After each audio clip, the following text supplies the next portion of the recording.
Students, let's have a look on the very next question of same exercise, and it is again most important question.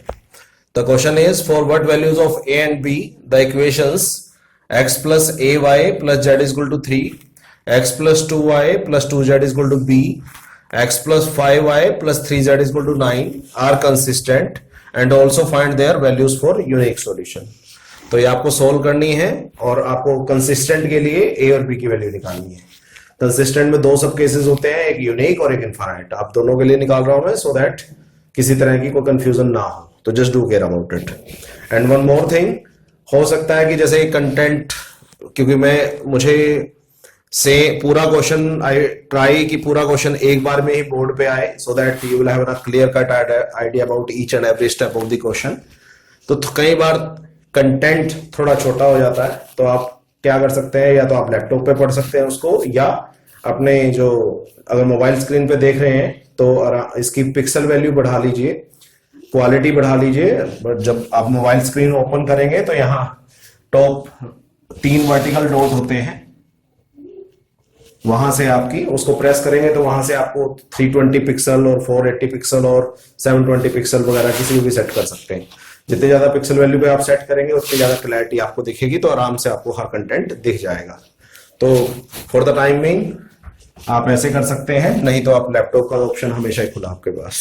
तो mobile पे देखने के लिए please just increase the quality of the lecture so that you will easily have a clear cut wording out there. आपको blurred ना दिखे वो. अगर आपको ब्लर्ड दिख रही है तो आप क्वालिटी बढ़ाइए अपने मोबाइल की. मोबाइल का मतलब आपके यूट्यूब वीडियो की, तो वो बढ़ जाएगी. मैंने बताया टॉप राइट कॉर्नर में 3 वर्टिकल डॉट से क्लिक करके आप देख सकते हैं. चलो, now from the given question I am starting with the solution part. From the given set of equations मैंने यहां से कोएफिशिएंट मैट्रिक्स निकाल ली. 1a1 1 2 2 1 5 3, x that is variables x y z, b 3 b 9 that is your b. Okay, उसके बाद आपको पता augmented matrix होती है तो a ratio b, a is there, b is there, a ratio b is there. यानी column is just to separate a and b. This is part, this is your a part, this is your b part, and column is just used to separate them. Now as usual this diagonal element is already 1, तो that's good with it. तो आपको पता है इस diagonal element को आपने 1 करना है और नीचे वाले एलिमेंट्स को 0 करना है. तो 1 minus 1 that will be required and 1 minus 1 that will be required. So R1 will remain as it is. R2 1 minus 1 0, 2 minus a they can't be subtracted, so that's why 2 minus a ही रखना पड़ा मुझे. 2 minus 1 1, b minus 3 again उनको subtract नहीं कर सकता तो b minus 3 ही लिखा. 1 minus 1 0, 5 minus a 5 minus a, 3 minus 1 2 and 9 minus 3 that is 6. Simple, कुछ नया नहीं किया अभी तक हमने, बट यहां इस पर्टिकुलर स्टेप पे एक ट्विस्ट है. अब थोड़ा ध्यान से देखिएगा इस बात को. दो रिलेक्सेशन में ऑलरेडी बता चुका हूं इस पर्टिकुलर एक्सरसाइज के लिए. जब आप रो ऑपरेशन लगाते हैं, फर्स्ट आपको अपर डायगोनल एलिमेंट्स को 0 करने की रिक्वायरमेंट नहीं है, मस्ट नहीं है, ऑप्शनल है. दूसरा, किसी डायगोनल एलिमेंट को 1 करने की जरूरत नहीं है. अगर बिना 1 करे ही वो 0 बना पा रहा है तो दैट इज ग्रेट. जैसे मान लो डायगोनल एलिमेंट 2 है और डाउनवर्ड एलिमेंट 4 और 6 है. बट अगर डायगोनल एलिमेंट 2 है और डाउनवर्ड एलिमेंट 3 और 7 है तो आपको 2 को 1 बनाना ही पड़ेगा, क्योंकि 3 और 7 मल्टीपल नहीं है 2 का. चलो, back to this very question. अब इसमें अलग क्या है, थोड़ा ध्यान से देखिएगा. ऑब्वियसली नेक्स्ट टर्न इसकी है, नेक्स्ट टर्न इस एलिमेंट की है, नेक्स्ट डायगोनल एलिमेंट की. तो डायगोनल एलिमेंट की टर्न का क्या होगा, इसको 1 बनाना था कायदे से और इसको 0 करना है, बट ऑब्वियसली आप देख सकते हैं 2 माइनस ए ऑलरेडी इसमें एक अननोन टर्म है, तो इसको 1 बनाना बहुत मुश्किल है। डिवाइड कर सकते हैं बट उसके बाद इसको 0 करना बहुत कॉम्प्लेक्स हो जाएगा, क्योंकि डिवाइड में 2 माइनस ए आएगा तो obviously it will be bit difficult to carry them.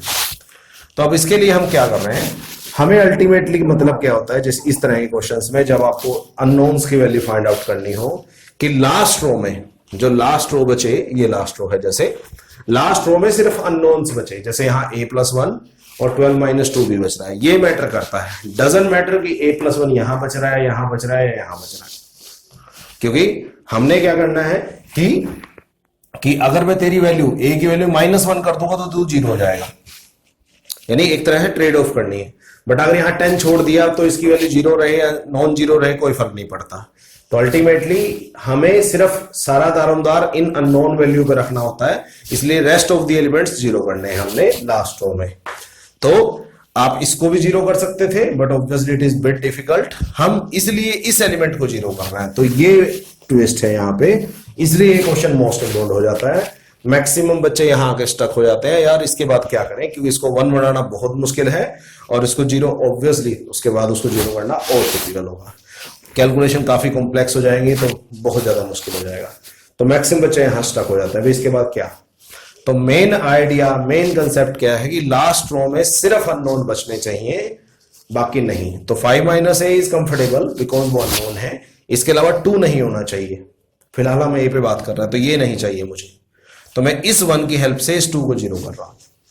हमारे पास बहुत सारी रिलैक्सेशन होती है, हम कुछ ही रिलैक्सेशन आपको बताते हैं, फैकल्टी भी कुछ ही रिलैक्सेशन आपको बताती है, सो दैट आप कंफ्यूज ना हो।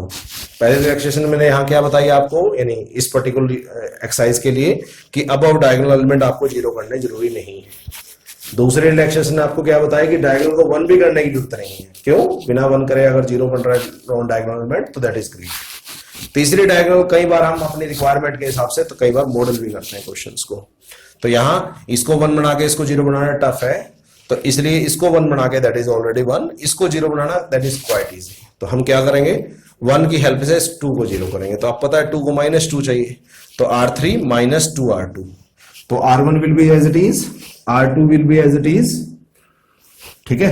R3 पे देखिए 0 - 0 0, अब इसको एज इट इज पढ़ना है R3 को, और R2 को -2 से मल्टीप्लाई करके पढ़ना है।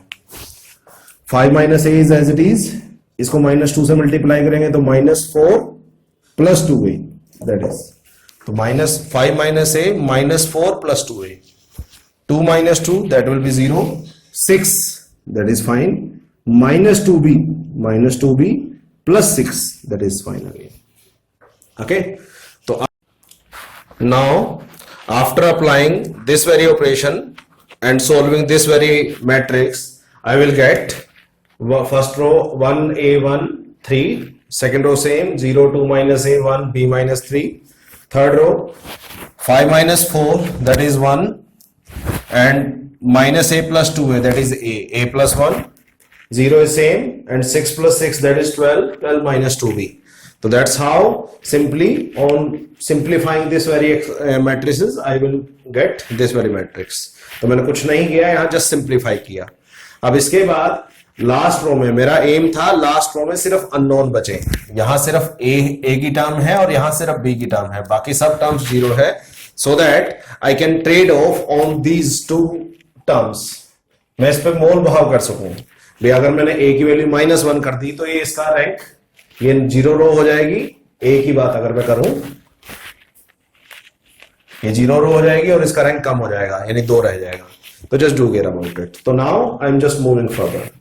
Now for the consistent, consistent के 2 पार्ट होते हैं, वो इनफाइनाइट सॉल्यूशन भी हो सकते हैं, यूनिक भी। तो I am solving both of them just to कि आपको कोई डाउट ना रहे, आपको हर टाइप आ जाए सोल्व करने और कोई नंबर ना कटे किस तरह का। Now for consistent infinite solution, infinite solution के लिए अगर आपको करना है तो हमें पता है कि भी इनफाइनाइट सॉल्यूशन क्राइटेरिया क्या होता है, रैंक ऑफ ए और रैंक ऑफ ए रेशियो भी हमेशा इक्वल होता है, बट वो नंबर ऑफ वेरिएबल से कम होता है। यहाँ क्वेश्चन में नंबर ऑफ वेरिएबल्स कितने हैं, that is X Y Z, 3 variables हैं, तो नंबर ऑफ वेरिएबल से कम होगा तो एन की वैल्यू 3 से कम, एन की वैल्यू 3 है तो ओवरऑल रैंक की वैल्यू 3 से कम होगी। तो 3 से कम कितनी हो सकती है, 2 भी जा सकती है, 1 भी जा सकती है, बट यहां अगर आप ध्यान से देखें, यहां नॉन जीरो एलिमेंट है, तो ये रो तो नॉन जीरो है, ये जीरो है, ये जीरो हो सकता है depending on the value of A, but 1 हमेशा नॉन जीरो रहेगा, तो ये कभी भी नॉन जीरो यानी जीरो नहीं बन सकता। तो अल्टीमेटली ये नॉन जीरो रो बने रहेगी और ये नॉन जीरो रो बने रहेगी, तो कम से कम 2 नॉन जीरो रो तो रहेंगी।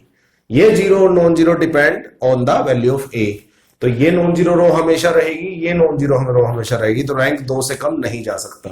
तो that's why I am just taking rank of a 2 और रैंक ऑफ ए रेशो भी 2 के बराबर करना है। अब रैंक ऑफ ए को 2 रखना है तो आपको पता है इसको 0 करना पड़ेगा, तो आपने a+1 को 0 किया और यहां से ए की वैल्यू -1 आ गई। इसी तरह अगर rank of A ratio B को भी 2 करना है तो ये नॉन जीरो रो, ये नॉन जीरो रो, तो इसको 0 बनाना पड़ेगा पूरा, ये तो ऑलरेडी 0 है तो इसको भी 0 बनाना पड़ेगा। तो 12 - 2b को भी 0 चाहिए, तो 12 = 2b and b will solve out to 6। तो जब a की वैल्यू -1 होगी एंड b की वैल्यू 6 होगी तो हमेशा इसके इनफाइनाइट सॉल्यूशन होंगे। Last case now for consistent unique solution. तो अगर हमें यूनिक सॉल्यूशन चाहिए तो आपको पता स्टेटस क्या है, रैंक ऑफ ए और रैंक ऑफ ए रेशो भी इक्वल होने चाहिए और वो नंबर ऑफ वेरिएबल्स के इक्वल भी होने चाहिए। वेरिएबल है कितने, 3 है, तो नंबर ऑफ वेरिएबल के इक्वल होने चाहिए। तो अल्टीमेटली ये तीनों इक्वल चाहिए, तो मुझे क्या करना है, रैंक ऑफ ए भी 3 और रैंक ऑफ ए रेशो भी 3। अगर ए का रैंक मुझे 3 करना है, अब ध्यान सुनिए, ए का रैंक 3, तो ये तो ऑलरेडी नॉन जीरो है, ये ऑलरेडी नॉन जीरो है, 2 रैंक तो है ही इसका। अगर 3 करना है तो इसको भी नॉन जीरो करना पड़ेगा। तो a+1 is non zero, not equal to 0, तो a की वैल्यू -1 नहीं होनी चाहिए। और जैसे ही a का रैंक 3 हुआ, हम लास्ट क्वेश्चन में डिस्कस कर चुके हैं, जैसे ही a का रैंक 3 हुआ, इसकी वैल्यू से मुझे कोई फर्क नहीं पड़ता, क्योंकि a का रैंक 3 होगा तो ऑटोमेटिकली a रेशो b का रैंक तो 3 होगा। तो इसकी वैल्यू चाहे यहाँ 0 हो चाहे 7 हो, जो मर्जी हो, जैसे ही यहाँ 2 आया या 1 आया, जो भी है नॉन जीरो आया, तो ये रो जो है वो नॉन जीरो बनी ही गई। तो इसकी वैल्यू कुछ भी हो सकती है, तो b can have any value. तो that's how we were supposed to solve this very question. ध्यान से देखिएगा, बस एक ट्विस्ट है यहाँ पे, इस क्वेश्चन में अलग हमने क्या सीखा है, बस कि भी हमने लास्ट एलिमेंट जो है, लास्ट, ऐसा नहीं है कि इस डायगोनल एलिमेंट को ही 1 करके इसी को 0 करना है, आपने एक थोड़ी सी ट्रिक यूज की है, तो आपने इसकी हेल्प से इसको 0 किया है। मेन मकसद होता है, मेन मोटिव होता है कि लास्ट रो में सिर्फ अननोन टर्म्स बचे, एक ए की टर्म्स बची हुई है, एक बी की टर्म बची हुई है, और कोई टर्म नहीं बची। तो ये मेन ध्यान रखिएगा। मैक्सिमम बच्चे यहाँ इस पॉइंट पे आके स्टक हो जाता है कि नेक्स्ट क्या करें, क्योंकि ये ऑब्वियसली इसको 1 बनाना और इसको 0 बनाना बहुत मुश्किल है। तो just do care about it. तो मैक्सिमम ऑफ दी जो इंपॉर्टेंट क्वेश्चन है मैं कवर करूंगा अपने लेक्चर्स में, तो just do care about them. तो प्रैक्टिस कीजिए, कोई डाउट लगे पूछ लीजिए। अगेन बता रहा हूं, अगर कहीं आपको ब्लर्ड इमेज आ रही है तो just increase the quality of your YouTube video so that you will have a clear picture of it. Okay, चलो ठीक है, नेक्स्ट क्वेश्चन देखते हैं।